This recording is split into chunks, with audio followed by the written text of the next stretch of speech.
Trust, 1990, written and directed by Hartley. It's a solid enough movie for the most part, but it does have a issue. In my opinion, the movie suffers from having a story that is more schematic and the work of someone sitting down, writing words on paper, moving cardboard characters around,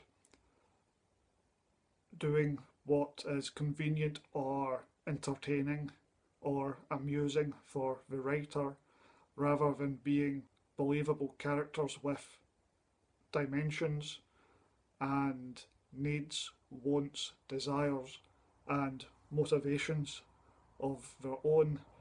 As it is, I feel it's a bunch of cardboard characters being moved around at the writer's convenience, and they are doing and saying relatively random nonsense because that is what the writer came up with, rather than because that character actually wants that or needs that.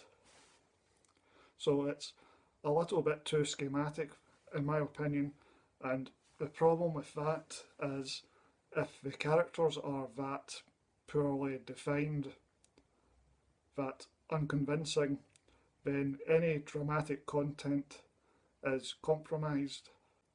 It is very hard to invest too much care in the story and the characters if they are so unbelievable. My attention wandered here and there. It came and went, and I found myself not really caring what was going on.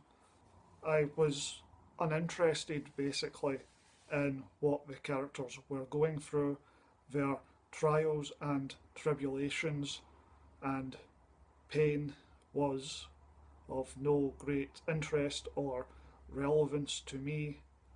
I found it difficult to engage with the story or the characters because it's a bit of a non-story and the characters are barely there. They are just a bunch of names attached to actors who then walk around and say the dialogue as scripted. They are not convincing as actual characters. Therefore, my attention wandered. It came and went, and I think maybe more in the second half, I didn't feel very engaged with the film, and my attention did wander more in the second half. The film was a bit contrived in places. It sets up a world, I guess, that's a bit too odd. For example, a baby gets kidnapped and it is treated as no big deal. As a subplot, it just doesn't make a lot of real world logical sense, but I don't think it really was intended to make too much sense. It was, as I said, very schematic. It was just some interesting quirky detail that Hal Hartley came up with while writing, and I assume it was just more or less randomly inserted. Possibly it has some thematic resonance with other plot elements, but otherwise I don't actually know what the kidnapped baby brings to the film as a piece of actual plot. I don't think it's relevant. It could have been removed and it would have changed nothing in the main story. It's definitely not as charming or as amusing as the previous film, The Unbelievable Truth, which goes back to something I said previously in my review for that movie, that with every film subsequently his films become less charming and less funny. The movie was certainly of high curiosity value. As a story, it's a bit of a non-starter. It's not convincing as a story. It is competently made and the unusual artistic flourishes of Hal Hartley work more or less, at least no worse than in his other movies. It's just as a script, I think it's weaker than some of his other work. It doesn't feel as fleshed out. It's too schematic for its own good. I would give the film 5 out of 10, meaning it was average. It just doesn't quite work. It doesn't not work, but it doesn't work as well as it perhaps could have. I just feel as a script it was a bit lifeless.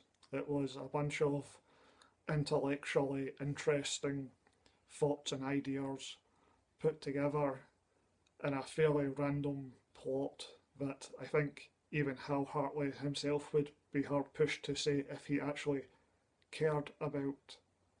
It was an interesting idea rather than an idea that had any resonance within his gut, I assume.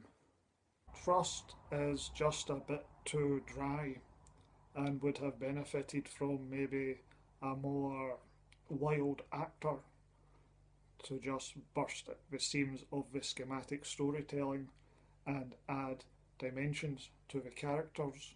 This is not to suggest, though, that the actors are bad.